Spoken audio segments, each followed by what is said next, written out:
ओम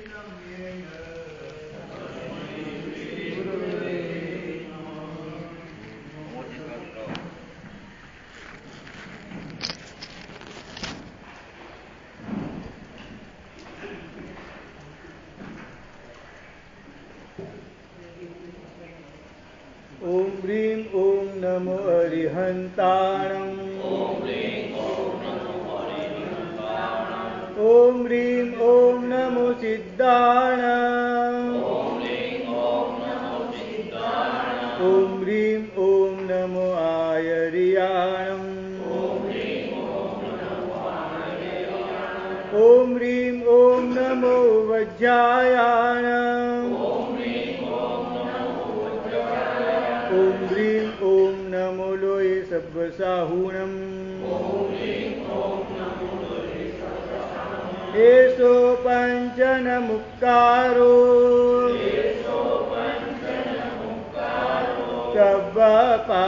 सब्बपावपणासनो मङ्गलानं च सर्वेषां परमं वै मङ्गलम् ओम ह्रीं ओं नमो अरिहन्ताणम् ओम ह्रीं ओं नमो सिद्धाणम् ओम ह्रीं ओं नमो आयर्याणम् ओम ह्रीं ओं नमो वज्रायाणम् ओम ह्रीं ओं नमो लोये सब्बसाहुणम् एषो पञ्चनमुक्तारो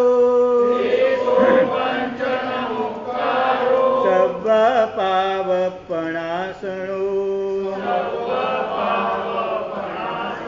मङ्गलानं च सर्वेषां परमं वै मङ्गलम् ओम ह्रीं ओं नमो अरिहन्ताणम् ओम ह्रीं ओं नमो सिद्धाणम् ओम ह्रीं ओं नमो आयर्याणम् ओम ह्रीं ओं नमो वज्रायाणम् ओम ह्रीं ओं नमो लोये सब्बसाहुणम् एषो पञ्चनमुक्तारो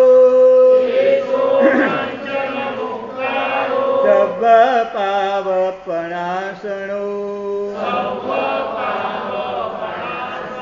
मङ्गलानं च सर्वेषां परमं वै मङ्गलम्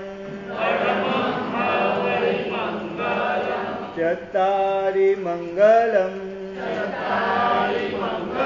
अरिहन्ता मङ्गलम् सिद्धा मङ्गलम् साहु मङ्गलम् केवलीपन्नतो धम्मो मङ्गलम् चत्तारि लुगुत्तमा अरिहन्ता लुगुत्तमा सिद्धा लुगुत्तमा साहु लुगुत्तमा केवलीपन्नतो धम्मो लुगुत्तमो चत्तारि शरणं प्रवज्जामि अरिहन्ते शरणं प्रवज्जामि सिद्धे शरणं प्रवज्जामि સાહુ શરણમ પવજ્જામિ કેવલી પન્નતમ ધમ્મમ શરણમ પવજ્જામિ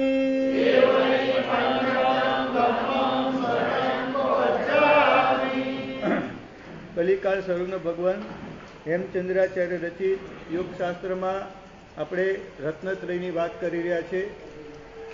સમ્યક ચારિત્રમાં કાલે આપણે પહેલું મહાવ્રત જોયું. બીજું મહાવ્રતમાં પ્રિયમ પથ્યમ વચસ તથ્યમ સુનૃત વ્રતમ ઉચ્યતે તત્ તથ્યમપી નો તથ્યમ અપ્રિયમ ચ અહિતમ ચ યત.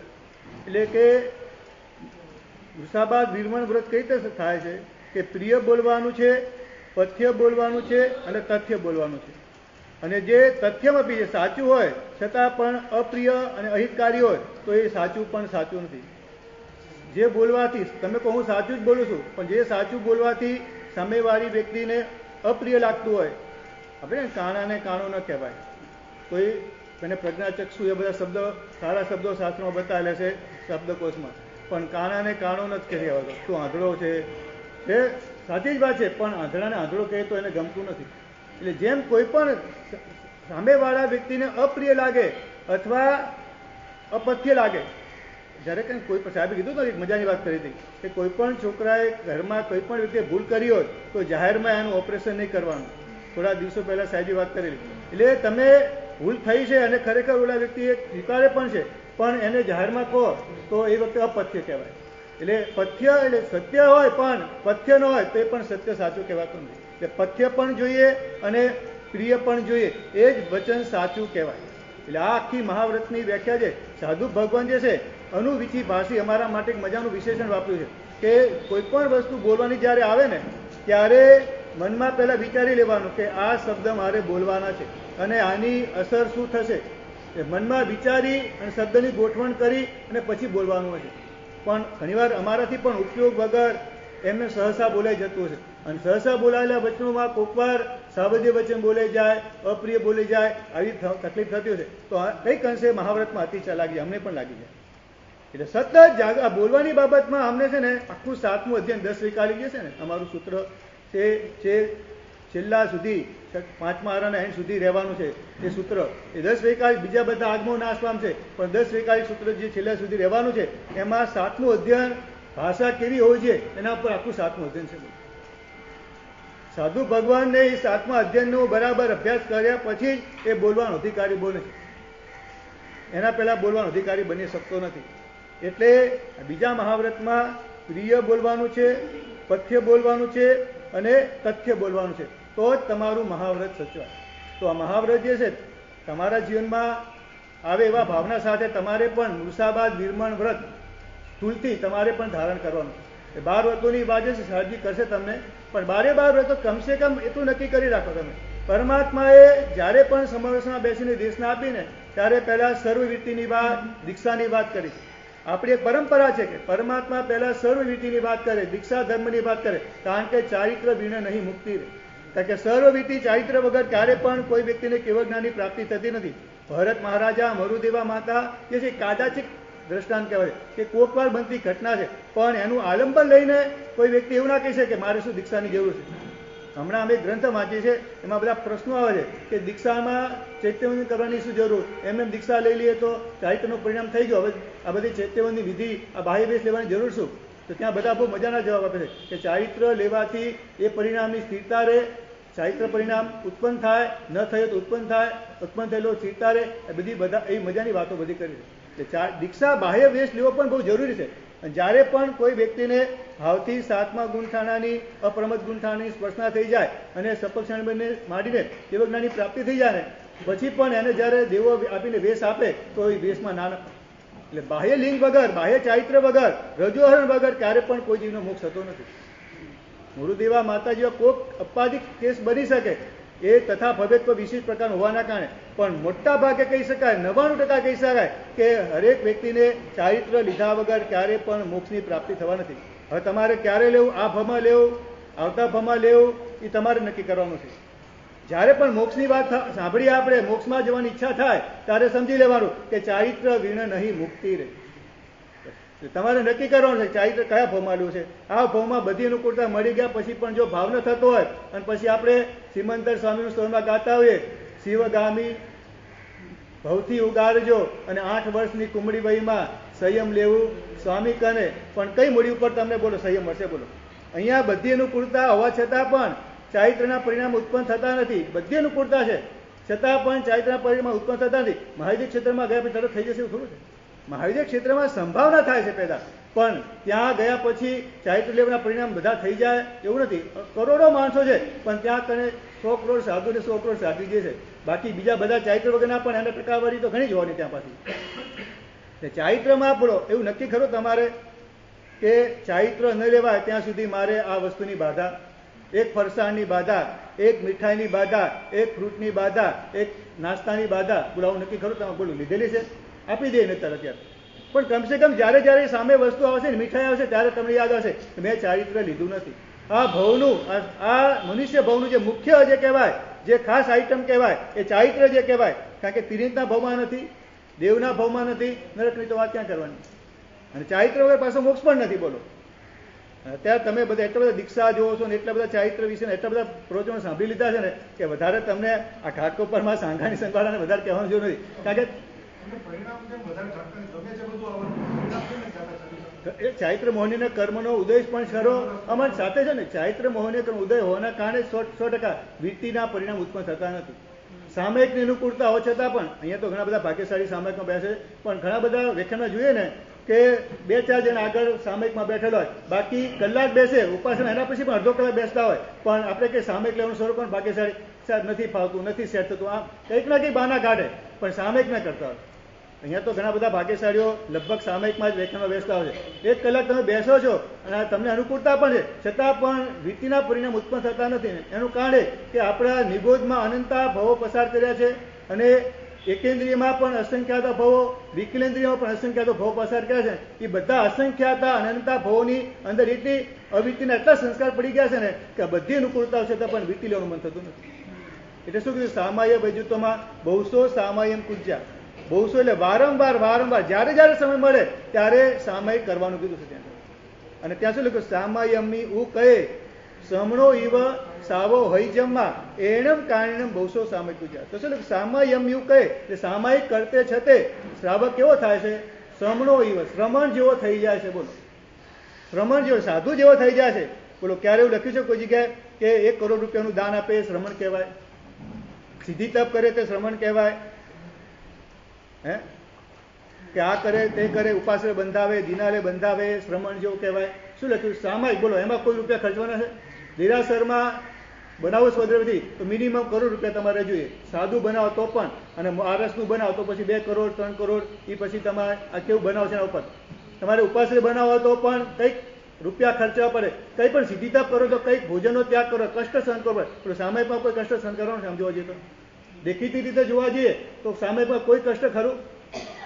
એટલે છતાં પણ બોલો સામાયિક કરવાની ઈચ્છા ઘણા બધા ભાગ્યશાળી થતી નથી. એટલે અમે છે ને અમારી જો કોઈ આવે ને બેસે કોઈ ગુંદરીયો માણસ, ઘણી બધી આડીવડી વાતો જ કર્યા કરે, કંઈ કામ વગરની. તમે ક્યાંથી આવ્યા, તમે શું કયા સમુદાયના, તમારું નામ શું, ના, અને કંઈ ઘણી વાર ખોટી બિનજરૂરી ટાઈમ પાસ કરતા હોય. પછી અમે પૂછીએ અમારે ઊભો કરો તો શું કરે? તું સામાયિક કરે છે?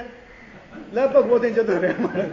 એ સામાયિકની વાત સાંભળીને ખબર નહીં છે શું થવા માંડે માણસે 2 મિનિટમાં ઉભો થઈને જવા માંડે. અને કદાચ સામાયિક કરતો તો 14 દિવસની વાત કરે, ઉભો થઈને જતો રહે. એટલે અમારે જિજ્ઞાસાથી વાત કરતો 1 કલાક આપીએ એને 100%, પણ આડી વળી બિનજરૂરી વાતો ઓલા સમુદાયની આ તે તો અમે લાગે કે આ મારી પાસે ટાઈમ પાસ, એને પણ ટાઈમ પાસ થાય, અમારો થાય છે. એટલે એને ઊભા કરવા માટે તીખમ જાય, સામાયિકની વાત કરી એટલે 1 મિનિટમાં ઉભો થઈ જાય. એટલે અત્યારે હાલત એ થઈ ગઈ છે. બોલો એટલે સામાયિક ઘણા લોકો કહે છે સાહેબ પુસ્તકમાં ઊંઘ આવી જાય, તો કઈ નહીં, ઘણા લોકોને સમજાય ઉપાય બધા સાહેબ ઊંઘ નથી આવતી, પુસ્તકમાં વાંચો ઊંઘ આવી જશે, તમને નોકરવાળી ઘણું ઊંઘ આવી જશે. એટલે આ ઘણા સારા ઉપાય પણ તમને પ્રમાણમાં લઈ જવા માટે બતાવવા પડતા હશે. બોલો એટલે ઘણા ભાગ્યશાળી આવે તમારે સામાયિકની વાત કરીએ, લગભગ કંઈક ના કેવો બહાના કાઢે ને.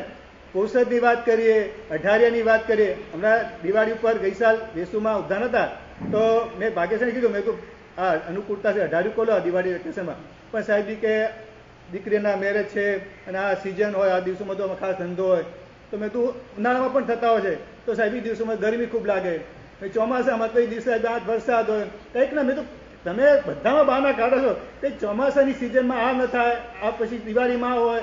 ઘણી વાર તો લગ્ન તમારે એવા કે ઠેઠ માર્ચમાં એપ્રિલમાં લગ્ન હોય, છતાં પણ ભાગ્યશાળી એ ત્યાંથી બધી જ આરાધના બંધ કરી દે.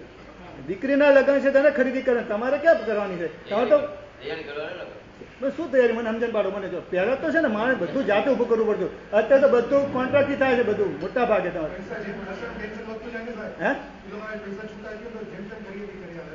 પણ તમે બધા સાથે જાઓ ખરીદી કરવા, તમે બધી જગ્યાએ જાઓ સાથે, એમ નહીં. તમે પોતે જ વિચારો કે ખરેખર ના 1 મહિનામાં હોય તો તમે માનો કે ભાઈ ચલો એમાં માટે તૈયારી કે તમારી જવાબદારી છે, પણ હજુ 4-5 મહિનાની વાર હોય છતાં પણ તમે લગભગ તમે જોજો કે ઘણા ભાગ્યશાળી એવું કે સાહેબ મેરેજ છે, આમ છે, પ્રસંગ છે, એટલે બધી તૈયારીમાં પણ 4-4 મહિના પહેલી છે ને તૈયારી કરવાની ખબર નથી પડતી. પણ બુકિંગ કરો બધું અત્યારે તમારે ફોનથી બધું થઈ શકે અત્યારે. તમે કે એમાં કંઈ તમારે ધર્મનો ભોગ ક્યાં લેવાની જરૂર છે? બસ એમ પ્રશ્ન એ છે મારો. બસ એમ તૈયારી કરે ને કે તમારી જે જવાબદારી નિભાવવાની વાના નથી અમને, પણ તમે પોતે જ વિચારો ને કે ખરેખર હું જે આ બહાના કાઢું છું ખરેખર સાચા છે બહાના? એટલે સાથે આપણે છે ને આ સેલ્ફ ચીટિંગ કહેવાય નથી. જ્યાં સાથે એટલી બધી ચીટિંગ કરીએ છીએ ને આપણે, એના કારણે જ આપણું પતન થયા કરશે ઘડી ઘડી. તમે જ કહો આપણે જ્યાં સાથે કેટલું ચીટિંગ કરે છે. આપણે બધાની વાત કરું છું. ઘણી વાર બધી અનુકૂળતા છતાં પણ ગમે તેવા બાના બનાવીને પણ એ વસ્તુને આપણે સારી વસ્તુ એવોઇડ કરશું. આ આત્મામાં જવા માટેના નિમિત્તો સતત સામે મળ્યા કરે છતાં પણ આત્માની સાથે ચીટિંગ કરી એને ઉલ્લું બનાવી અને ગમે તેમ કરીને વિભાગમાં જતા રહી છે આપણે. બસ મુખ્ય કારણ અનાદિકાળના સંસ્કારોનું બેકિંગ આપણી પાછળ છે. એટલે આ ચારિત્ર જે છે ને, બોલો એવું નક્કી ખરું તમારે? આપણે મૂળ પ્રશ્ન ઉપર આવીએ કે ચારિત્ર લેવાય ત્યાં સુધી એક ફરસાણનો ત્યાગ, તળેલું અથવા બાફેલું. એક ચારિત્ર ન લેવાય ત્યાં એક ફ્રૂટનો ત્યાગ, ચારિત્ર ન લેવાય ત્યાંથી એક મીઠાનો ત્યાગ. એ જ્યારે સામે આવશે ત્યારે યાદ તો આવશે ને કે મારે જે દીક્ષા લેવાનું કાર્ય જે છે એ મેં હજુ સુધી કર્યું નથી. બોલો આવું તો હવે નક્કી કરું છું. બોલો અત્યારે વાધા આપી દે સાહેબ, છેલ્લે અપાઈ દે આપણે ધાણા પીકરણ. એક વિચાર રાખજો, એક મીઠાઈનો ત્યાગ ભલે તમને ના ભાવતી હોય અથવા આખા વર્ષમાં 1 જ વાર સામે આવતી હોય એ મીઠાઈનો પણ ત્યાગ કરજો. એક શાકનો ત્યાગ, કારેલાનું શાક નથી ભાવતું તો કારેલાનું શાકનો ત્યાગ કરજો. પણ ના ભાવતું પણ કરો, જ્યારે આવશે ત્યારે યાદ તો આવશે ને. આ શાકની સાથે આ મીઠાઈની સાથે ચારિત્રના ગુણ, ચારિત્ર ધર્મ મહાત્મા યાદ આવશે તમે, અને તમારે મેં ચારિત્ર નથી લીધું એ તો યાદ આવશે તમે કમસે કમ. આવું નક્કી કરાય. અત્યારે બધાને મારી પ્રેરણા છે આજે એ ગુરુ દક્ષિણા કહી શકાય કે એક કમસે એ બાધા તો લઈ લેજો. એક ફ્રૂટનો ત્યાગ, એક મીઠાઈનો ત્યાગ, એક શાકનો ત્યાગ, એક ફરસાનો ત્યાગ, એક શરબતનો ત્યાગ, એક આઈસ્ક્રીમનો ત્યાગ. ના બધી વસ્તુ એક બધી વસ્તુ એક ત્યાગ કરવાનો. એટલે જ્યારે જ્યારે સામે આવશે કીધું ને, અમુક વસ્તુ એવી છે કે બહુ રેર કેસમાં જ વાપરવાની આવતી હોય છે, છતાં પણ જ્યારે આવશે ત્યારે તમને એ તો યાદ આવશે ને કે મેં રજૂહરણ લીધું નથી અને એમને મારો ભાવ પસાર થઈ રહ્યો છે. વચ્ચે વાત કરીને 50 રૂપિયાની નોટ પડી જાય અને છતાં સવારથી સાંજ સુધી ખૂચ્યા કરે, પણ 50 વર્ષ પડ્યા પછી આપણને આ મેં રજૂહરણ લીધું નથી, મેં કરવા યોગ્ય કાર્યો કર્યા નથી, એવો અફસોસ થતો નથી આપણને. ખરેખર અફસોસો પેદા થઈ જાય ને તો ઘણું કામ થઈ જાય. બોલો ચારિત્ર નથી લીધું, બોલો ચારિત્ર લેવા માટેનો પુરુષાર્થ પણ કેટલો કર્યો તમે વિચાર કરો. અને રોજે રોજ થઈ રહ્યો છે ચારિત્ર માટેનો પુરુષાર્થ. બોલો એટલું નક્કી ખરું. અત્યારે તો બહુ સારું છે. અમે તો લોકોને પ્રેરણા કરતા હોય કે વર્ષમાં અથવા તમારી લાઈફમાં હમણાં નજીકના 108 દીક્ષા મારે જોવી. એટલે પણ છે ઊભો આપે ત્યાં સુધી કમસે કમ બેસો તમે. કારણ કે એ વખતે છે ને રજૂહરણ જ્યારે અપાતું હોય છે ને ત્યારે આખી જે 500, 1000, 2000 જે માણસ બેઠું ને બધા ચારિત્રના પરિણામમાં હોય છે. આપણે ત્યાં 85 માણસે લખ્યું છે કે 24 પરમાત્મા, 24 તીર્થંકર પરમાત્મા થઈ ગયા ને, 25મો તીર્થંકર કોણ કહેવાય છે? સંઘ કહેવાય. બરાબર. પછી કયો સંઘ કહેવાનો? ત્યાં લખ્યું છે 85 માણસે કે 25મો તીર્થંકર સંઘ કઈ રીતે કે જ્યારે આવા કોઈ પ્રભુ ભક્તિના અનુષ્ઠાનમાં એક રંગે રંગાયેલો જે સંઘ હોય અથવા ચારિત્રના પરિણામમાં, સમ્યક દર્શનના પરિણામમાં રંગાયેલો સંઘ જે છે એ 25મો તીર્થંકર છે. અને જ્યારે આવું દીક્ષાનો પ્રસંગ હોય ત્યારે જ્યારે રજૂહરણ અપાતો છે ને ત્યારે લગભગ કોક જ એવો હશે વ્યક્તિ પથ્થર હૃદયનો કે આ ભાવમાં નહીં આવતો હોય. બાકી કહેવાય ને મોટા પથ્થર દિલ કે જેને ચારિત્ર પર કંઈ છે નહીં તો વ્યક્તિ પણ એ રંગે થોડો ક્ષણ માટે રંગાઈ જાય. એટલે અમે તો લોકોને ખાસ પ્રેરણા કરતા હોય છે કે 108 દીક્ષા જોવાનો સંકલ્પ કરો કે નજીકના 5 વર્ષમાં, આજથી 5 વર્ષમાં મારે 108 દીક્ષા જોવી. અને નક્કી કરો કે આ ઘાટકોપરની બાજુમાં 10-15 કિલોમીટર કોઈ પણ દીક્ષા થતી હોય તો રજૂહરણ અપાય ત્યાં સુધી મારે બેસવાનું. રાતો નક્કી કરીશ ને એમાં વાંધો નથી આવતો. દૂર ના જતો 15-20 કે બોરીવલી સુધી ના પહોંચી શકો, પણ નજીકના કોઈ પણ એરિયામાં દીક્ષા થતી હોય તો એમાં મારે હાજરી આપી, ભલે કોઈ સગા હોય કે ન હોય, પણ સાજી શાસનમાં એક નવા ગુરુ ભગવાન પધારી રહ્યા છે, એમના સ્વાગત માટે, એમને વધાવવા માટે તમારે દીક્ષા પ્રસંગ જોવા માટે જવાનું. આખી દીક્ષા જોઈએ તો બહુ સારું, પણ કદાચ ન જોવાય તો કમસે કમ રજોહર અર્પણ થાય ત્યાં સુધીનો દીક્ષા પ્રસંગ તો મારે જોવો. આવી રીતે 108 દીક્ષા મારે જોવી, બોલો આટલું નક્કી કરી શકાય? અત્યારે ઘણા બધા શ્રાવકો અલગ અલગ ક્ષેત્રમાં અલગ રીતે કામ કરી રહ્યા છે. ઘણા ભાગ્યશાળીઓ એ ભાવના હોય કે મારે એક દીક્ષા કમસે કમ દીક્ષાનો લાભ લેવો. આપણે ત્યાં 18 કર્તવ્યોની જે વાત આવે છે શ્રાદ્ધ વિધિમાં, ત્યાં પણ આ જ વાત બતાવે છે કે શ્રાવકે એક આચાર્ય પદવીનો લાભ લેવો, શ્રાવકે પોતાના સંતાન જો દીક્ષા ન લઈ શકતા હોય તો એક બીજી દીક્ષાનો લાભ લેવો. આ 18 કર્તવ્યની વાત, સ્વદ્રવ્યથી જિનાલય બનાવવું, ઉપાશ્રય બનાવો, આવી ઘણી બધી વાતો 18 કર્તવ્યમાં બતાવી છે. તો એમાં ઘણા બધા શ્રાવકની ભાવનાઓ છે અને ગુરુ ભગવાન પાસે એવા પણ છે. ઘણીવાર સમૂહ અમારા સમુદાયમાં દીક્ષા થતી હોય તો એના મુખ્ય આયોજક કોણ તને ખબર પણ ના ઘણીવાર, અને મોટું દાન આપીને નામ પણ નથી લખાવતા. એક સદગૃસ્ત તરફથી એવા ઘણા બધા ભાગ્યશાળીઓ પોતાના પૈસાથી, પોતાના દ્રવ્યથી દીક્ષાનો લાભ લેતા હોય. તો તમે પણ નક્કી કરી શકો કે મારા જીવનમાં જો શક્તિ થશે તો એક મારા ઘરમાં દીક્ષા થતો સૌથી વધારે સારું, પણ ન થાય એવું દેખાતું નથી આપણને, તો કમસે કમ એક વ્યક્તિ દીક્ષા લે એના માટે હું કંઈક મારા પોતાના ધનનો વ્યય સદવ્યય કરીશ, આવી ભાવ તો રાખી શકાય. અત્યારે ઉમરા સુરતમાં એક આખું મજાનો સંઘ જે છે, સંઘ અને ગ્રુપ આખું મજાનું કાર્ય કર્યું છે કે જે મહાત્માએ દીક્ષા લીધેલી હોય, દીકરી કે દીકરો કોઈ પણ, અને એના ઘરની પરિસ્થિતિ અત્યારે નબળી હોય તો એને અમુક રકમ દર મહિને મોકલવાનું, આવું મજાનું કામ જે છે ઉમરા સંઘ અત્યારે કરી રહ્યો છે. દીક્ષાર્થીના માતા પિતાને એવું ન થવું જોઈએ એકના એક દીકરાને દીક્ષા આપી હોય અથવા હોશિયાર દીકરાને દીક્ષા આપી હોય અને પાછળથી એમની પરિસ્થિતિ થોડી નબળી બને ત્યારે એમને અફસોસ ના થાય કે મેં દીકરાને ક્યાં આપી દીધો. જો એ દીક્ષા ન લીધી હોત તો અત્યારે મારી સેવા કરતો હોત અથવા એને કમાતો હોત, તમારું ઘરનું ગુજરાન ચાલતું હોત. આવો અફસોસ ના થાય એટલા માટે પહેલાં ચેન્નઈમાં શરૂ થઈ ગુણહિંસુજી માસે પ્રેરણા કર્યા દ્વારા, અને પછી આ સુરત અને ઘણા બધા વ્યક્તિઓ અત્યારે એમાં, અને ઉમરા સંઘ તો બીજું પણ મજાનું કાર્ય કરે છે કે કોઈ પણ વ્યક્તિને દીક્ષા લેવી હોય, એની પરિસ્થિતિ નબળી હોય તો 18 કે 20 લોકો એમાં જોડાયેલા છે અને આખી દીક્ષા સંઘમાં કરી દેવાની, અને પછી જે કંઈ ખર્ચો 4 લાખનો થયો, 5 લાખનો, અને 18 જોને એમાં ભાગ પાડીને લઈ લેવાના, એટલા રૂપિયા આપી દેવાના. આવા, અને એમાં નવા નવા લોકો જોડાતા જાય છે. પહેલાં કંઈક 10-12 જણ, પછી અત્યારે કદાચ વધારે પણ છે. મને આ થોડા વર્ષો પહેલાંની વાત છે, 18 કે 20 વ્યક્તિ એમાં જોડાયેલા છે. કોઈ પણ મહાત્માને દીક્ષા કરવી હોય ઉમરા સંઘમાં તો આવી જાઓ, વેલકમ, અને મજાની દીક્ષા એકદમ ઠાઠ દીક્ષા અપાવે, અને પછી એનો કોઈ પણ એના પરિવારને કોઈ પણ ચિંતા નહીં કરવાની, અને જે 20 જણા જે છે જે કંઈ ખર્ચો થયો 20 ભાગમાં બાંટી લેવાના અને પછી જમા કરાવી દેવાનું. હવે કેટલી બધી દીક્ષાના ઉમરા સંઘે લાભ લીધેલા સુરતમાં. તમે પણ આવું મજાનો પ્રોગ્રામ કરી શકો. હવે 5-10 જણા મજબૂત થઈ જાઓ તો જ્યારે તમે મહાત્માને ઓફર કરો કે સાહેબ આપના સમુદાયમાં કોઈ પણ વ્યક્તિને દીક્ષા લેવાની હોય, તમે 6 જણા જે કંઈ કરો બધો વહેંચી લેશું, આવું પણ કરી શકો તમે. દીક્ષા જે છે લેવા જેવી છે એ તો ઉપરના મનમાં તો છે, પણ આંતરિક રીતે અંદરથી જો થાય ને તો તમને એક વસ્તુ ત્યાગ કરવા માટેનું તમને કહેવું ના પડે. તમને એમ થાય કે શા માટે વાપરો બધી વસ્તુ, એક વસ્તુ તો શા માટે ન ત્યાગ કરી શકો. અને જ્યારે જ્યારે સામે આવશે ત્યારે તો મને દીક્ષા તો યાદ આવશે. મારી પોતાની વાત કરું ને, જો મને પોતાને દીક્ષા જોવાનો બહુ રસ પહેલેથી. એમ હું જ્યારે ભાભર બોડીમાં ભણતો હતો, ત્યાં અત્યારે જો કે બોડી બંધ થઈ ગઈ છે, ભાભર બોડીમાં જ્યારે ભણતો હતો ત્યારે લગભગ મારી ઉંમર હતી લગભગ 13 કે 14 વર્ષની હતી લગભગ, અને એ વખતે વાવમાં દીક્ષા હતી. ભાભરથી વાવ 34 કિલોમીટર દૂર થાય, અને એ કેવું કે લોકોને વાવમાં દીક્ષા થાય એટલે પછી કોઈ વોરા કુટીની દીક્ષા લેતી હોય તો બધા સહાવાળા પણ આવે, કોરડી આવે, કુકડિયા બધા જ આવે ત્યાં કરે. એવું નહીં કે આ ફલાના કુટુંબ દીકરી દીક્ષા લે છે. જો કે દીક્ષા માટે તો અત્યારે બધા આખું સંઘ બધા માટે તૈયાર હોય છે, પણ ત્યાં પણ એ મજાનું આખું વાતાવરણ હતું કે કોઈ પણ દીકરી દીક્ષા લે, દીકરો દીક્ષા લે, આખું વાવ ઉમટે, અને સુરત, બોમ્બેથી બધા લોકો 3 દિવસની હાજરી આપે, 4 દિવસ, 5 દિવસ.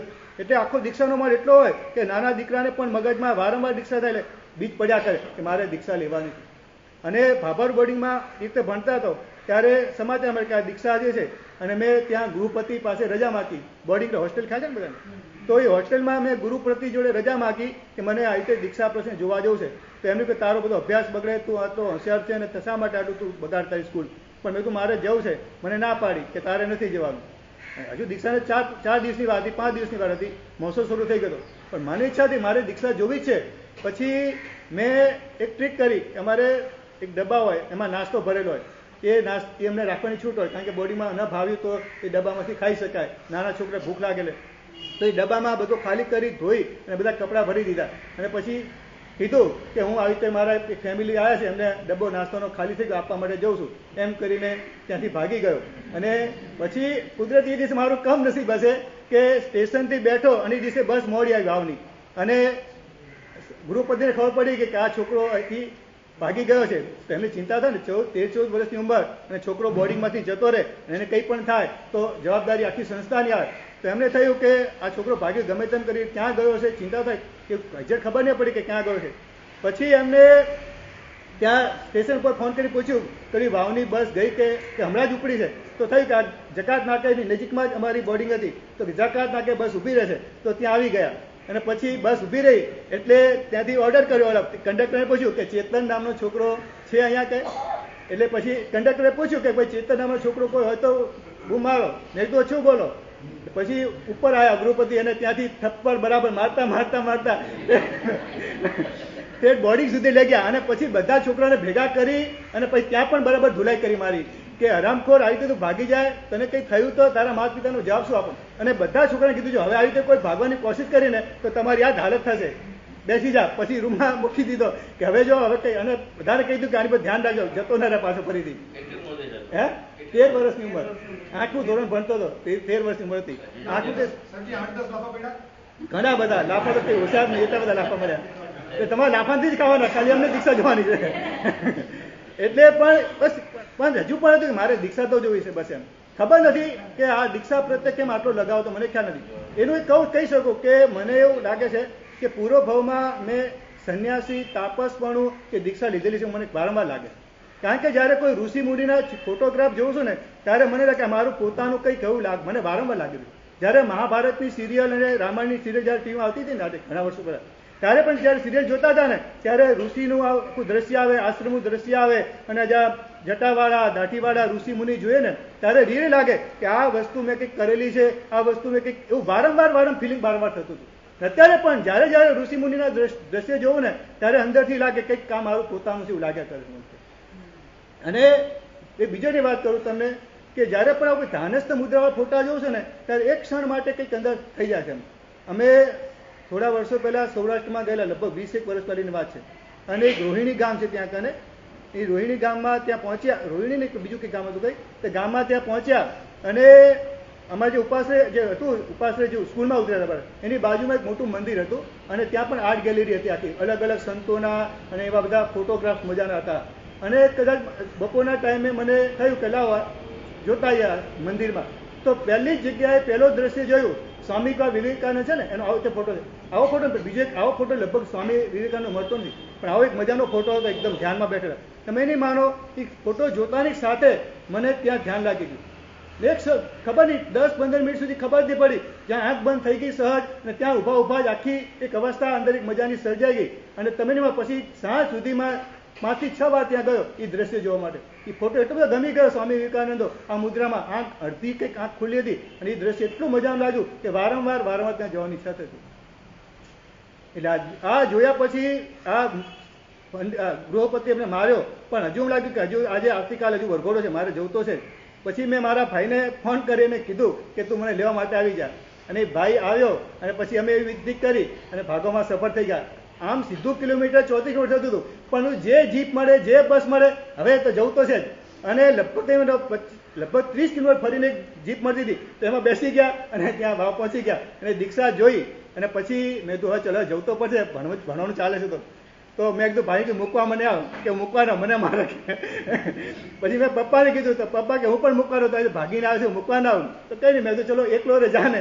તો પહોંચી ગયો હું તો ત્યાં કને. મને કે આવો તમારું સ્વાગત છે ગૃહપતિ કે. અને પછી પાછા બધા છોકરાને બોલાયા, ફરીથી પાછી ધોલાઈ કરી બરાબર. પણ પછી મને આનંદ હતો કે મેં મારે જોવાની વસ્તુ મારી ઈચ્છા હતી, મેં મારી ઈચ્છા પૂરી કરી. તમારે જે મને માર્યો મારો. પછી ગૃહપતિને પણ લાગ્યું કે નહીં, ખરેખર આની હૃદયની સાચી ભાવના છે.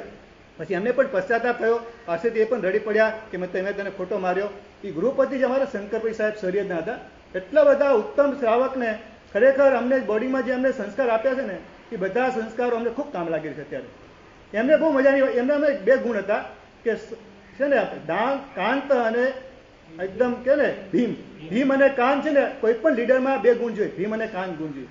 એક ભયંકરતા પણ હોય એમનામાં અને મનોહરતા પણ હોય. અને એ અમારા ગૃહપતિમાં આ બધું ભણ્યા પછી ખબર પડી કે આ ગુણ કહેવાય ને આ કહેવાય, પણ એમનામાં આ ગુણ બંને હતા કે જ્યારે કોઈ વ્યક્તિને સજા કરવાની તો એકદમ ભયંકર ફરી જાય અને પછી જાગે કે અમે થોડી વધુ પડતી સજા થઈ ગઈ છે, તો બધાને ભેગા કરી એટલું પ્રેમથી સમજાવે અને બધા વિદ્યાર્થીને લડાઈ દેતા હતા કે ભાઈ તમારા ભવિષ્ય માટે હું બધું કહી રહ્યો છું અને તમે બધા મારો બોડીનો છોકરો કોઈ પણ જગ્યાએ પાછો ન પડે, એને કાચી રોટલી મળે, પાકી રોટલી મળે, ઓછું મળ્યું ખાવાનું, વધુ મળ્યું, જે કંઈ કાચું પાકું શાક મળ્યું, એ બધા જ કામ છે ને અમને સંયમજીવન ખૂબ કામ લાગી ગયું. સંયમજીવન બહુ સહજ થઈ ગયું કે અમને કોઈ જગ્યાએ કાચી રોટલી મળી, ન મળી, બળેલી મળી, જેવું તે મળ્યું બધું આરામથી વાપરી શકીએ. ત્યારે આ બોડીમાં એવું પડી ગઈ બધી વાપરવાની, એટલે અહીંયા કને કોઈ સંયમ જીવનમાં અમને બહુ સહેલું લાગ્યું પહેલેથી. ના એની વાત નથી, કોઈ વાર બિહારમાં મળી જાય, બને કોઈ ઘરની પણ આવી જાય, બની શકે બેનને. ના તમારા ઘરની વાત નથી કરતા, પણ બની શકાય કોઈક બેનને બનાવતા ના આવે ને રોટલી કાચી પણ આવતી હોય છે. કાચી રસોડામાં પણ ઘણી વાર કાચી રોટલી આવતી હોય, ના આવે નહીં, અહીંની વાત નથી, પણ આવું બનતું છે. પણ બધું આપણને એવું લાગતું નથી કે આ કાચી રોટલી વાપરી અથવા તીખું શાક ખવાઈ ગયું, આ થયું, કાચું પાકું છે, પણ સહજ રીતે બધાનો સ્વીકાર થઈ જાય. અને 3 વર્ષ બોડીમાં ભણવાનું થયું, એના કારણે માતા પિતાથી અલગ રહેવાના કારણે સહજ માતા પિતાનો પણ એક છે ને કે ઋણાનુબંધ સહજ તૂટી ગયો. એના કારણે દીક્ષા લીધા પછી અથવા મુમુક્ષુપણામાં રહ્યા પછી પણ કોઈથી માતા પિતાની સ્મૃતિ પણ થતી નથી એમનાથી. ઉપકાર રીતે બરાબર છે, પણ એમની લગાવ એમના વગર ન ચાલે. આવું આ બોડીમાં રહેવાના કારણે આ મોટા ફાયદા થઈ ગયા અમને. એટલે આ તમે જ નક્કી કરો કે મારે દીક્ષા કમસે કમ આમાં કંઈ તમારે માર નથી ખાવાનો, કંઈ તમારે ખાલી થોડો ધંધાનો ત્યાગ કરવાનો છે, થોડું કંઈક તમારે ભોગ આપવાનો છે, તમારા સ્વાસ્થ્યને તમારા કંઈકને ગૌણ કરવાનો છે, કંઈક તમારા જે રોજિંદા કાર્યોને. આટલું નક્કી કરી છે. 108 દીક્ષા મારે 5 વર્ષમાં જો, અને દીક્ષા અત્યારે એટલી થઈ રહી છે ને તમે ધારો 1 વર્ષમાં પણ જોઈ શકશો, કારણ કે સમૂહમાં દીક્ષા એટલી થઈ રહી છે. તમે ધારો અને જો થોડું તમે તમારું થોડી મુસાફરી કરો ને કંઈક કરો તો અમુક જગ્યાએ સમૂહમાં 50 ને 30 ને 20 ને જતી હવે 4-5 જુઓ એટલે 108 પૂરી થઈ જાય તમારી. 5 વર્ષ પણ તમારે જરૂર ના પડે. આટલું નક્કી કરવું છે કે મારે 5 વર્ષમાં 108 દીક્ષાના પ્રસંગ ઓઘા સુધી તો કમસે કમ મારે જોવા. તો જ્યારે જોશો એક ક્ષણ માટે તો તમને ચારિત્રના પરિણામ સ્પર્શ તો ખરા. બસ એ 108 વાર સ્પર્શ્યા એટલે કંઈક અંદર ચારિત્રના ગુણ ઉમેરાયા અને ભવિષ્યમાં આના કારણે તમને ચારિત્ર ઉદયમાંની સંભાવના વધી જશે. બસ આટલું ફિટ કરી નાખો, ચારિત્ર વિના નહીં મુક્તિ. બસ આ ફિટ કરશો તો આ 108 દીક્ષા જોવાનો ભાવ થશે અને એ ભાવ થવાના કારણે થશે. આગળ વધો. ગુરુજી અમારો અંતરનાથ, ગુરુજી અમારો અંતરનાથ, ગુરુજી અમારો અંતરનાથ, ગુરુજી અમારો અંતરનાથ, ગુરુજી અમારો અંતરનાથ, ગુરુજી અમારો અંતરનાથ, ગુરુજી અમારો અંતરનાથ.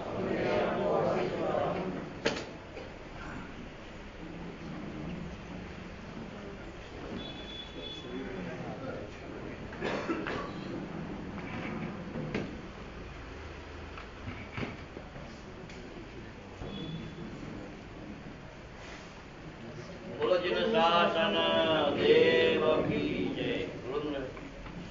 શામી ગમનો જય જય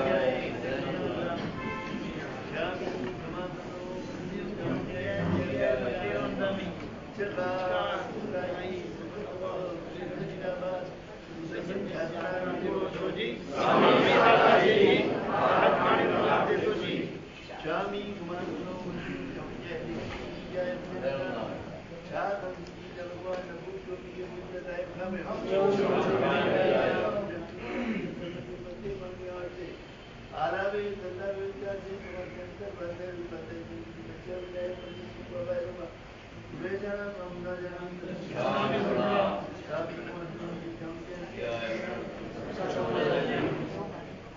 પ્રશ્નો ગઈકાલના સાહેબજીએ જે એક્સિડન્ટની વાત કરી એમાં જે 2 યુવાન એક સરખું થયેલું, એક યુવાન જે બચ્યો એ શાના કારણે બચ્યો હતો?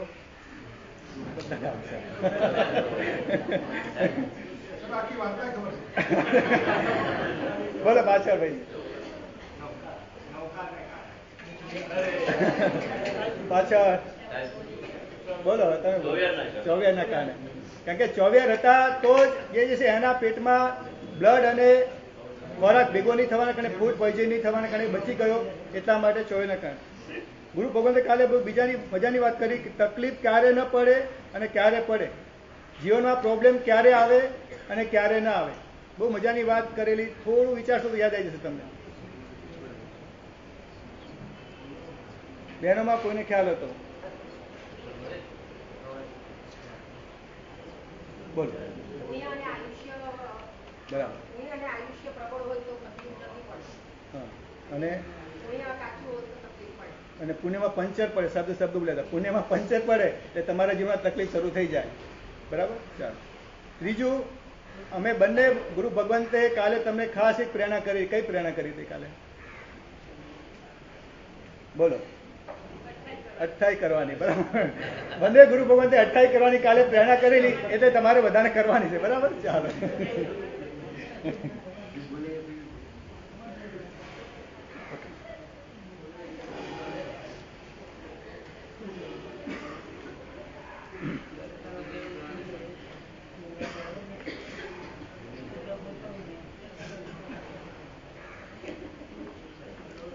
અષ્ટવત્સરભૂતેષુ સુખ દુઃખે ક્રિયાપ્રિયે ચિંતયનાત્મનો નિષ્ઠામ સામાન્યસ્ય નાસ્તિ. સાંગાણી સંઘમાંથી ભિક્ષા કેટલી થઈ જશે? 60 ઉપર. અને સાંગાણી સંઘમાં 12 વત ઉચ્ચરનારા 60 જેટલા ખરા? 3 વખતના 12 વત ઉચ્ચર્યા.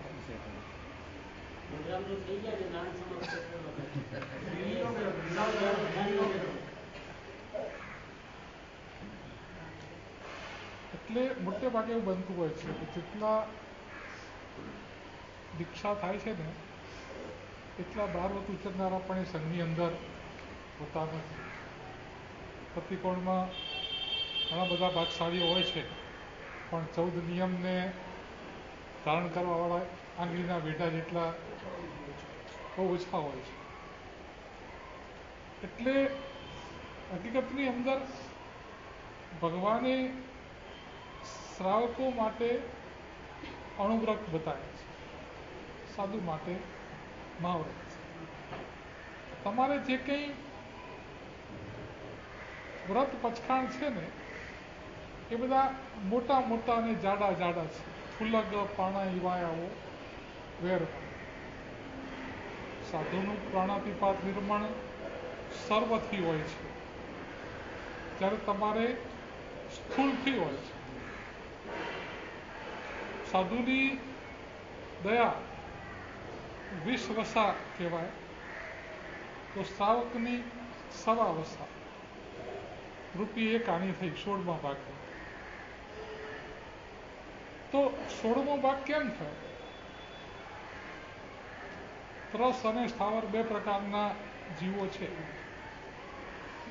તો સાધુનું પચખાણ એવું છે કે ત્રસ હોય કે સ્થાવર હોય, કોઈ પણ પ્રકારના જીવની હિંસા કરવી નહીં. પણ શ્રાવક એમ કે આ સ્થાવરની હિંસાનું પચખાણ મારાથી થાય, મારે પાણી ને અગ્નિ ને આ તો બધું ડગલે ને પગલે આની વિરાધના થાય, એટલે સ્થાવરના 50% નીકળી જાય. હવે ત્રસની હિંસા એ પણ 2 રીતે થાય. એક સંકલ્પથી હિંસા થાય, એક આરંભ સમારંભથી થાય. સંકલ્પથી એટલે કોઈ જીવને મારવાના ઈરાદાથી મારવો, એ સંકલ્પથી હિંસા છે. અને આરંભ સમારંભ એટલે તમારા આરંભ સમારંભની અંદર જે જીવોની વિરાધના થાય. તમે રોડ પર ગાડી ચલાવતા હો, હવે એમાં કીડી ને મંકોડા ને આ બધું મરે તો એનું કોઈ તમે જૈના રાખી શકતા? એ તમારા આરંભ સમારંભની હિંસા છે. તો શ્રાવકે બી આરંભ સમારંભની હિંસા તો મારાથી કંઈ છૂટે નહીં. હજી જાણી જોઈને ઈરાદાપૂર્વક મારવાનું છે એનું પચખાણ તો હજુ વિચારી શકાય. એટલે પાછા બીજા 25% નીકળ્યું.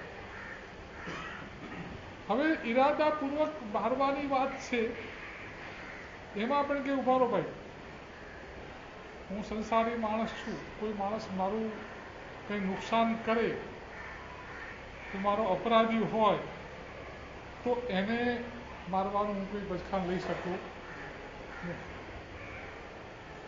અનાજ સૂકવેલું હોય અને બકરું આવીને અંદર મોઢું નાખે તો એ વખતે પછી મારા હાથમાં સીધો ધોકો લઈને, કેમ કે મારું અનાજ પેલું ખાઈ જાય છે, મારાથી સહન થતું, એટલે તમે લાકડી ઉપાડીને મારો એટલે ઈરાદાપૂર્વક સંકલ્પપૂર્વક જ હિંસા છે. પણ જે મારો ગુનેગાર છે, મારું નુકસાન કરે છે, એના માટે મારે બચકાન લેવા એવું, એટલે પાછા બીજા નીકળી ગયા. તો ચલો, નિરપરાધી જે છે એને જાણી જોઈને મારવો નહીં. તો કે ભાઈ ઉભા રહો, હું સંસારી માણસ છું, પ્રયોજન હોય, કારણ અને વગર કારણે ન મારું બરાબર છે, પણ મારે એવું કોઈ પ્રયોજન હોય તો નિરપરાધી હોય એને પણ મારે મારવો પડે. ઘોડાગાડીમાં બેઠા હોય અને ઘોડાગાડી ધીમે ધીમે ચાલતી હોય અને તમારે રેલવે ઉપર પહોંચવાનો ટાઈમ, તમે પેલા ઘોડાગાડીવાળાને કોઈ 10 રૂપિયા વધારે આપીશ પણ જરા, તો એ પછી શું કરશે? તો એ ઘોડાએ કંઈ તમારો અપરાધ તો કર્યો નથી, નિરપરાધી જ છે, પણ તમારે સ્ટેશન પહોંચવાનું પ્રયોજન છે. તો શ્રાવક કે ભાઈ કારણ હોય તો હું નિરપરાધી નહીં, પણ હિંસાનું પચકાણ લેતો. એટલે હવે પચકાણ કેટલું રહ્યું? એક તો ત્રસ્ત જીવને, એ પણ પાછો નિરપરાધી હોય, એને પણ સંકલ્પથી, અને એ પણ પાછું નિષ્કારણ અને નિરપરાધી હોય અને નિષ્કારણ હિંસા કરવી નહીં. આટલું તમારું પચકાણ થયું એટલે 16 આનામાંથી 15 આની નીકળી ગઈ. એક આની 1.25 વસો રહી, 20 વસામાંથી 1.25 વસો. આટલું પચકાણ છે. તો આટલું પચકાણ તો સંસારમાં બેસીને પણ પાડવું હોય તો કોઈ અઘરી વસ્તુ નથી. 12 વ્રત એવા છે કે સંસારમાં બેસીને કરી શકાય એવા છે. માત્ર આપણે એની સમજણ કેળવી અને એ વ્રતોનો સ્વીકાર કરવો જોઈએ. જ્યાં સુધી તમે વ્રત નથી લેતા, પચકાણમાં નથી આવતા, ત્યાં સુધી એના અવિરતિનું પાપ તમને 24 કલાક લાગ્યા કરે છે. જ્યાં તમે પચકાણ કર્યું, મુંબઈમાં વાહનો કેટલા હશે, ટ્રેનો કેટલી, રિક્ષાઓ કેટલી, ટેક્સીઓ કેટલી. તમે ધારો તો બધી ટ્રેનોમાં એક દિવસ બેસી ના શકો, બધી રિક્ષામાં, પણ તમારે આવો કોઈ 14 નિયમ ધાર્યા નથી, કોઈ વાહનનો તમે નિયમ નથી કર્યો કે આજની તારીખમાં મારે આટલા 5 કે 10 કે 20થી વધારે વાહનોમાં બેસવું નહીં. આવું તમે નિયમ નથી કર્યો તો જેટલી પણ ટેક્સીઓ અને જેટલી પણ રિક્ષાઓ ચાલે છે, જેટલી પણ ટ્રેનો અને બસો દોડે છે, એ બધાની અવિરતિનું પાપ તમને લાગે.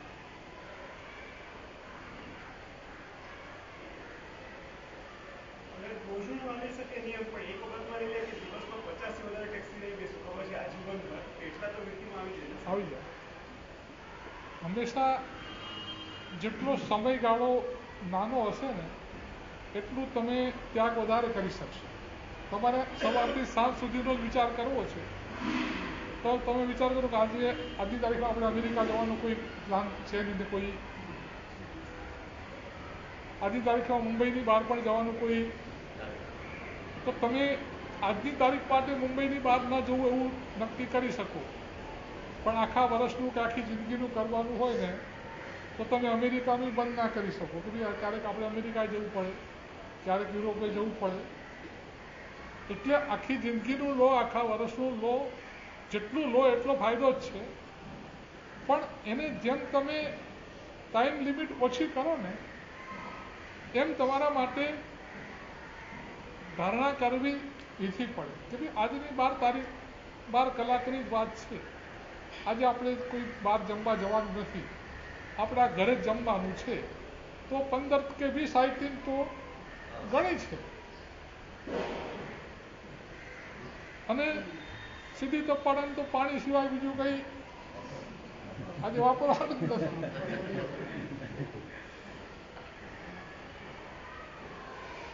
આવતીકાલે બેસવું છે તો એ લોકો વધારે ધારે કે આજે આપણે બેસવું છે, 6 ના પાવણે 7 કરવાના છે, તો વધારે આઈટમની છૂટ રાખે.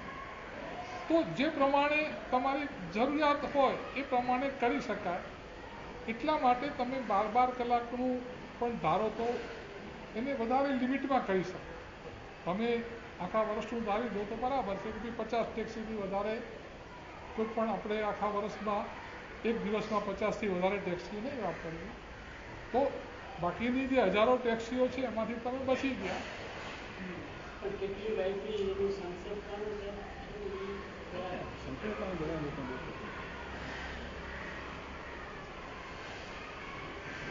તમને દિવાળી કે માર્ચ એન્ડિંગ આવે અને સર્વૈયું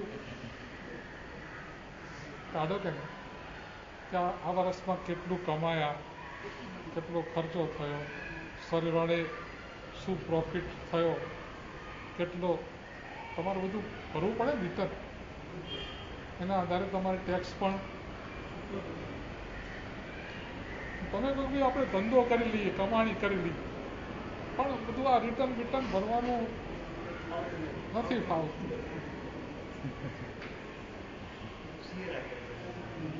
ભલે સીએ રાખો એનો વાંધો નહીં, પણ રિટર્ન તો ભરોસો આપવી પડે. એમ તમે સાંજના 2-4 મિનિટ બધી વસ્તુ તમને કદાચ યાદ પણ ન રહે. આ સવારથી સાંજ સુધી તમે વાપર્યું એકાદ વસ્તુ તમે 15 થઈ કરી 15 17 વાપરી, પણ આપણે 25 ધારી દીધો, લિમિટની બહાર નથી ગયા. આટલું કમસે કમ ક્લિયર કરવા માટે એનું, કેમ કે તમે સાંજે સંક્ષેપો જ નહીં તો કદાચ બાય ચાન્સ તમે ક્યાંય લિમિટની બહાર ગયા હો તો એક વખત તમને ખ્યાલ આવે તો તમે એની આલોચના લઈ શકો. પણ તમે હિસાબ કિતાબ કંઈ રાખો જ નહીં તો નફો થયો કે નુકસાન થયું કંઈ ખબર.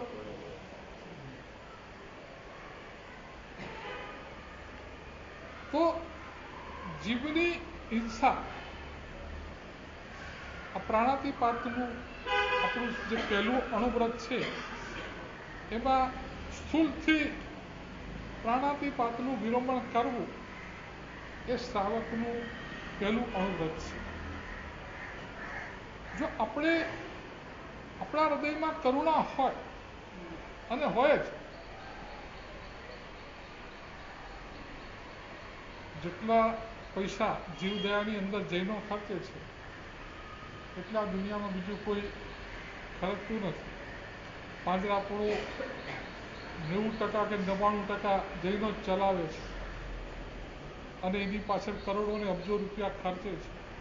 એટલે કરુણા ભાવ આપણા અંદર છે જ.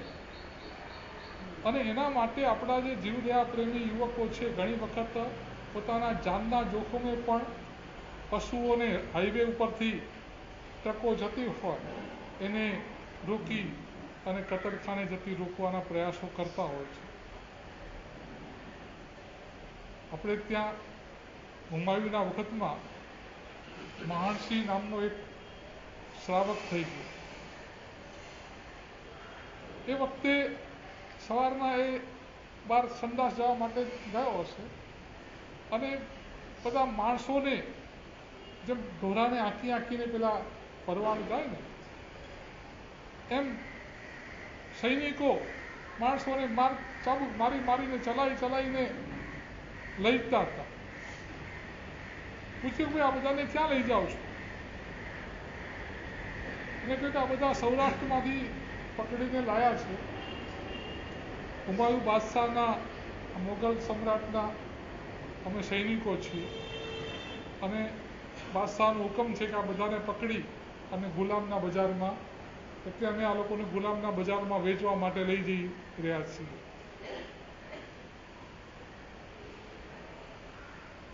પેલો કે ભાઈ તમે આ બધાને આવી રીતે ચલાવો છો પણ એ બિચારા ચાલી શકતા નથી, એમને કંઈક ખાવાનું પીવાનું બધી વ્યવસ્થા કંઈક કરો.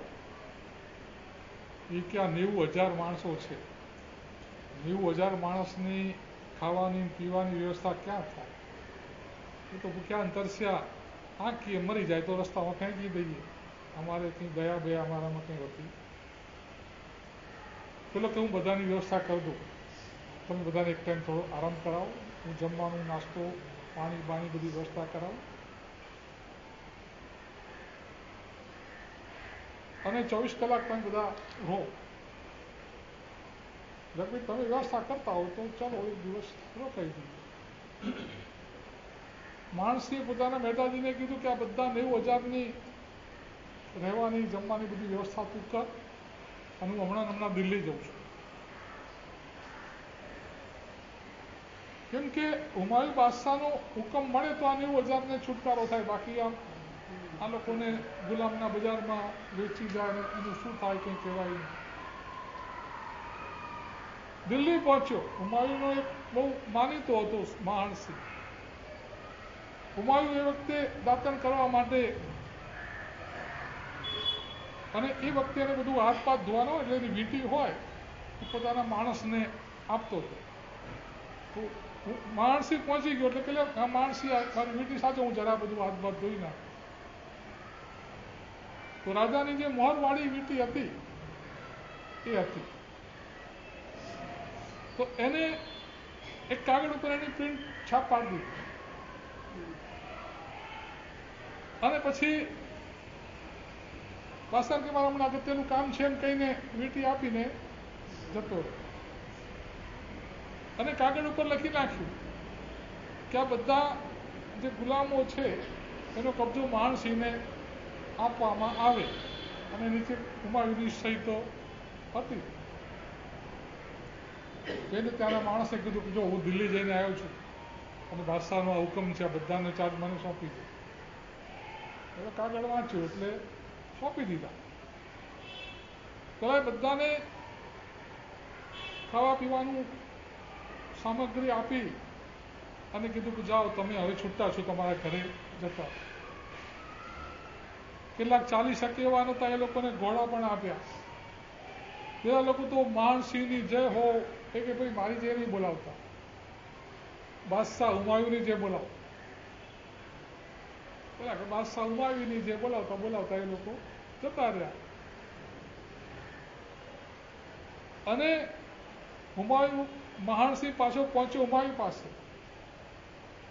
એને કીધું કે રાજાજી મેં આવી રીતે તમારી વીંટીનો ઉપયોગ કરી અને 90,000 માણસોને આ રીતે છોડાવીને મારા ખર્ચે બધાને રવાના કર્યા છે. તમને તમારી વીંટીનો આ રીતે મેં સિક્કાનો ઉપયોગ કર્યો મારો, પણ મારે એ વખતે બીજું કંઈ તાત્કાલિક બીજું હતું નહીં ને મારે ત્યાં જવું પડે એવું હતું એટલે આપની રજા લેવા રહ્યો નથી. પણ હવે મારો મને જે તમારે સજા કરી તો સજા કરો.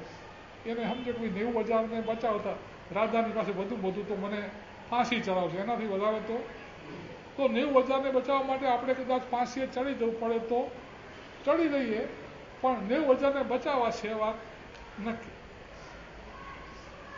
તો આવી કરુણા આપણા શ્રાવકોની અંદર હતી.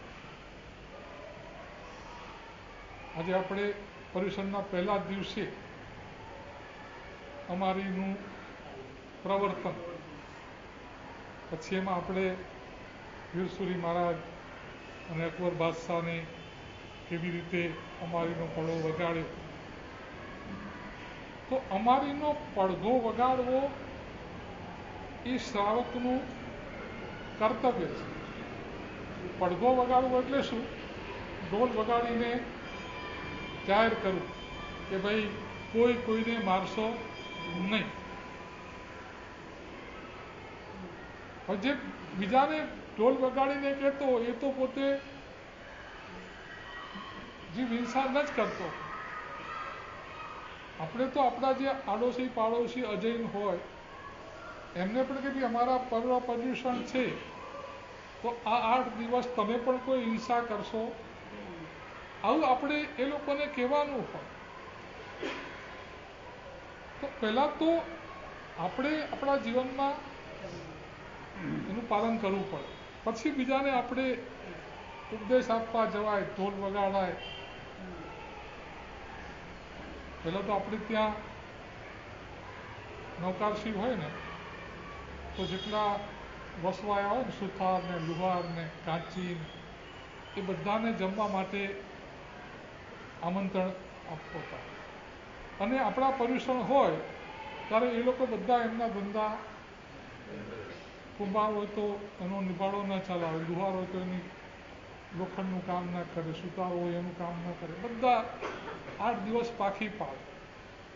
અને આપણે એની કદર કરીને એ લોકોને પ્રસંગે જમાડીએ. આવા એક મહાજનોના એક સંબંધો હતા.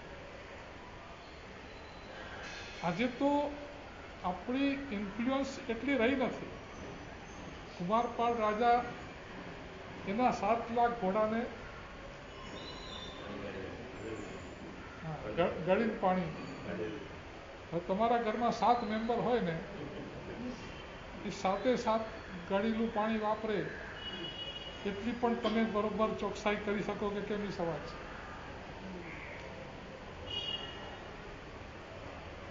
એટલે આપણે આખા જગતને અમારીની વાત કરવી છે, પણ જે હિંસાના જે સાધનો છે, અત્યારે સરકારે પણ સિંગલ યુઝ પ્લાસ્ટિક છે ને એના પર પ્રતિબંધ મૂકેલો છે. તમે શાક લેવા જાઓ પેલા જબલામાં લાવો છો, પણ કાયદેસર એ જબલા બનાવવાનો જ નિષેધ છે. પણ ભારતમાં બધું કાયદાનું ભંગ તો ચાલતો જ હોય છે. હાલોલની અંદર 300 ફેક્ટરીઓ છે આ જબલા બનાવવા, અને બધા આપણા જૈનો લગભગ છે. કે બધા પ્રતિબંધો આવે, સાહેબો આવે, બધા સાહેબોની ખિસ્સા હોય છે, ખિસ્સા વગરના કોઈ સાહેબ હોતા નથી. એટલે અમે બધો વહીવટ કરીને પાછા અમારી ફેક્ટરીઓ. એટલે ભારતની અંદર કોઈ પણ કાયદાનું સરખું પાલન થવું એ મુશ્કેલ છે. ચંદ્રશેખર મહારાજ ગાંધીનગરમાં એમનું પ્રવચન હતું. બધા સરકારી અધિકારીઓ અને પ્રધાનો બધા એમને બધી ભારતનો વિકાસ કેમ થાય એની બધી વાત કરતા હતા. એક અધિકારીએ પૂછ્યું કે અમને ભારતનો આર્થિક વિકાસ કેવી રીતે થાય એનો રસ્તો બતાવો. ચંદ્રશેખર મહારાજ તમે બધા તમારા ગજવાની સિલાઈ કરી આવો દરજી પાસે, કાલે વિકાસ થઈ જાય. જ્યાં સુધી તમારા ગજવા ભરાતા નથી અને ગજવા ભરવા માટે તમે ગમે તેવા ઊંધા ચત્તા કામો કરો છો, ત્યાં સુધી આ દેશનો વિકાસ થાય એ શક્ય નથી. તો આ જે પ્લાસ્ટિકના જવલા છે એ પછી યુઝ એન્ડ થ્રો, એનું કોઈ ફાટી જાય એટલે ફેંકી દે. અને બીજી બધી વસ્તુઓ છે ને એની રિસાયકલિંગ કરવું સહેલું છે. તમે જો કોઈ પણ ગામના ઉકરડે જુઓ ને તો કાગળના જેટલા ટુકડા હશે ને બધા પેલા ભિખારી લોકો શોધીને લઈ જાય અને એને ફરી પાછા રિસાયકલમાં કાગળ માટે એના પૈસા ઉપજે છે. પણ દરેક ગામના ઉકરડામાં એકલું પ્લાસ્ટિકના ઢગલા પડ્યા હોય છે. કેમ કે પ્લાસ્ટિકનો 40 લાખ વર્ષ સુધી એનો નાશ થતો નથી. એ બધું પ્લાસ્ટિક જ્યાં ને ત્યાં પડ્યું હોય, આ પશુઓ બિચારા ભૂખ્યા હોય અને એ પ્લાસ્ટિકના જબલામાં કંઈ ખાવાનું હોય એટલે એની સાથે સાથે જબલું ખાઈ જાય. એના પેટમાં બધા પ્લાસ્ટિક ભેગા થાય અને એના કારણે પશુઓ મરી જાય. એના પેટમાંથી કિલો ને 5 કિલો પ્લાસ્ટિક કાઢવામાં આવતું હોય છે અને બિચારા પ્લાસ્ટિકના કારણે કેટલા રીબાતા હોય છે. અને આ બધું પછી જાય દરિયામાં. પેલી માછલીઓને જળચરો સમજે કે ખાવાનું આવ્યું એના ગળામાં ફસાઈ જાય એટલે જળચર જીવો પણ લાખો કરોડોની સંખ્યામાં મરે છે. જો આપણે નક્કી કરીએ કે શાક લેવા માટે કપડાની થેલી લઈને જવું,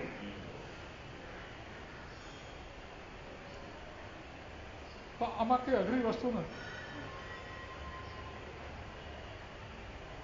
સરકારના કાયદાનો ભંગ થાય છે, ભંગ બધા કરે છે એટલે તમને કોઈ ન રોકે, પણ મારે તો મારા ભગવાને કહ્યું છે કે ભાઈ અમારીનું પાલન કરવું. મારે તો આખી દુનિયાને અમારીનો સંદેશો પહોંચાડવો છે. તો પહેલાં મારે મારા વર્તનમાં આ પ્લાસ્ટિક વાપરીને પશુઓને, પંખીઓને, જળચરોને નુકસાન થાય એવી પ્રવૃત્તિ પહેલાં હું બંધ કરું, પછી બીજાને હું કહું કે ભાઈ તમે પ્લાસ્ટિકનો યુઝ ના કરો, આ જીવોની રક્ષા માટે, પર્યાવરણ માટે. તો આપણે આ શ્રાવકનું જે વ્રત છે, પહેલું અણુવ્રત, એ તમે ધારો તો ઘરે બેઠા બેઠા, સંસારમાં બેઠા બેઠા પણ એનું પાલન કરી શકો એટલું જ પછાણ છે. તમે જેટલું વધારે કરો તો સારી વાત છે, પણ પછાણ જે છે પહેલાં અણુવ્રતનું, એ માત્ર સવાવશો છે કે નિરપરાધી ત્રસ જીવને વગર કારણે જાણી જોઈને મારવું નહીં. આટલું પછાણ છે. અને આ પછાણ તો જૈન કુળમાં જન્મેલા કોઈને લગભગ પાડવામાં અઘરું પડે એવું નથી. તો આપણે એ નક્કી કરવું છે કે આ સંઘમાંથી 60 આત્માઓ જો દીક્ષા લઈ શકતા હોય તો 200-400 બારવતધારી સાવકો કેમ ના? તમે બરોબર સમજી લો, એની ચોપડીઓ જોઈતી હોય તો છે, અને પછી તમને ન સમજાય તો જે કંઈ તમારા પ્રશ્નો હોય એનો અમે સમજાવી દઈશું. પણ તમે એક વિધિસરના શ્રાવક ક્યારે બનો? કે જ્યારે તમે શ્રાવકના વ્રતો ઉછરો, એમાં પણ કમસે કમ 5 અણુવ્રતો જે છે એ અણુવ્રતોમાંથી તમે કોઈ અણુવ્રત ઉછરો તો જ શ્રાવક કહેવાય. બાકી સમજો કે આપણે ત્યાં કૃષ્ણ મહારાજા છે, એ અવિરત હતા એવું શાસ્ત્રમાં આવે છે, તો મૌન 11નો પૌષધ તો એ પણ કરતા હતા, ઉપવાસ પણ કરતા હતા. પણ જે અણુવ્રતો લેવા જોઈએ એ પોતે લઈ શક્યા નહોતા, એટલે આપણે કૃષ્ણ મહારાજા, સૈનિક મહારાજા એમને અવિરતી કહીએ. તો તમારે દેશવૃત્તિમાં આવવું હોય તો આ અણુવ્રતોનો સ્વીકાર કરવો પડે. પછી ગુણવ્રતો, શિક્ષાવ્રતો, આ રીતે 12 વ્રતો તમે ઉચરો એટલે તમે વિધિસરના શ્રાવક. તમે 18 કરો એટલે તમને વિધિસર નૌકાર મળ્યો કહેવાય. અત્યારે તમારી ગાડી છે ને, તમે ગાડી ચલાવવાનું પાકું લાયસન્સ ન હોય તો પેલા તમે લર્નિંગનું લાયસન્સ લો ને, તો આગળ L લગાડવો પડે, અને પછી તમે ફેરવો. જ્યાં સુધી પાકું લાયસન્સ ન મળે તો તમને કોઈ માણસ આખી જિંદગી Lનું પાટિયું લગાડીને ગાડી ફેરવતો જોવા મળે?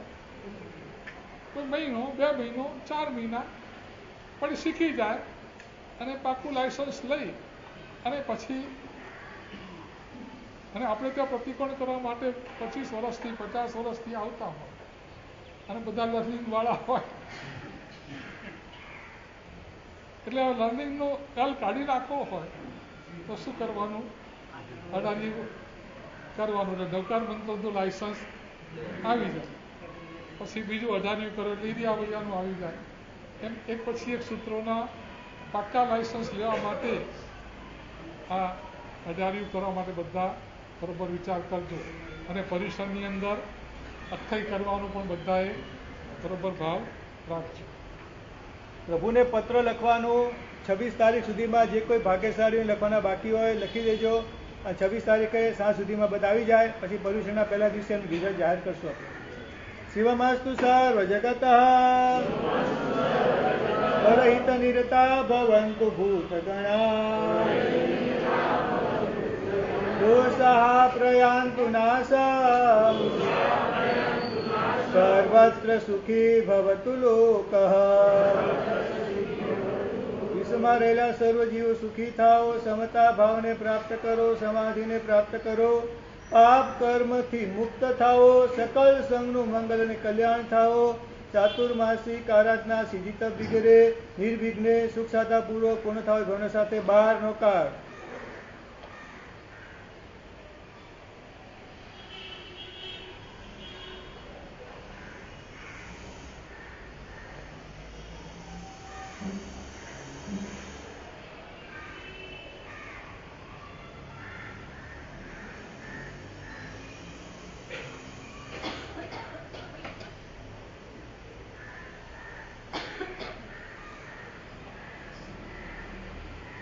આવતીકાલે સિદ્ધિતપવાળા ભાગ્યશાળીઓને બધાને બેસવું છે, પણ 6 ઉપવાસ ઉપર તમારે બેસવું હોવાના કારણે સંઘવાળા ઘણી બધી આઈટમ બનાવે, પણ તમને ભાવા સામે ન જોતા પણ તમને અનુકૂળ કયું છે એને સામે રાખી અને બહુ વાપરવા ધ્યાન રાખજો, વિરુદ્ધ આહાર ન થાય એનું ધ્યાન રાખજો, તો તમને બહુ સારું। સવારના લાઇટ વપરાય તો વધારે સારું, સાંજના બેસવામાં વધારે વાપરશો વાંધો નહીં આવે, પણ સવારે લાઇટ વાપરશો તો તમારી તબિયત સારી રહેશે, સ્ફૂર્તિ રહેશે અને તમને આરાધમાં આગળ વધારે મજા આવશે।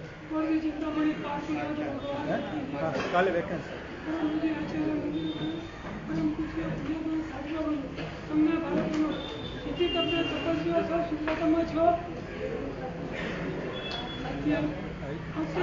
વાક્યાન 7 થી 8 રહેશે અને ત્યારબાદ આપણા જે સ્થિતિતમના બેસના છે તેનું સવારનું બેસનું લાભ જેને થયો છે તેને ખૂબ ખૂબ ધન્યવાદ, જે સાંજનું બેસનું છે તેને પણ ખૂબ ખૂબ ધન્યવાદ।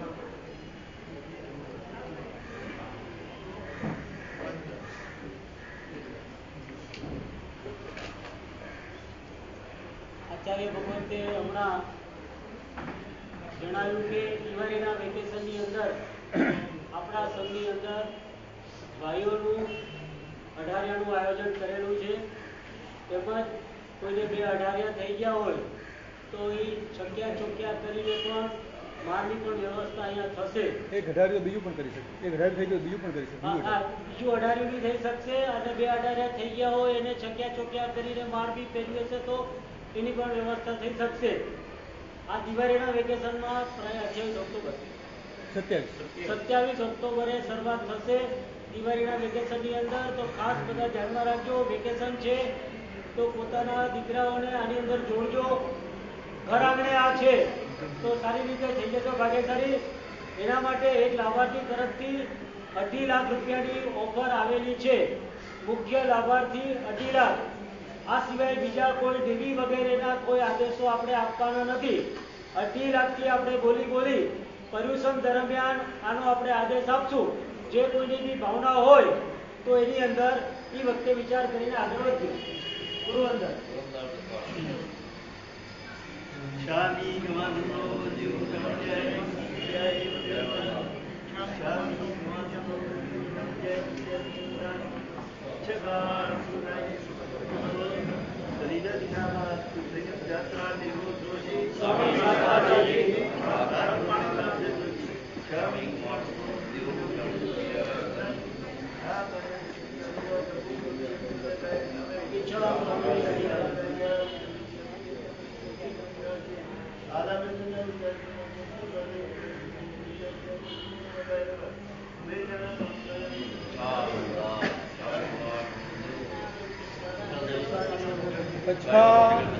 ઉપવાસ પાણહાર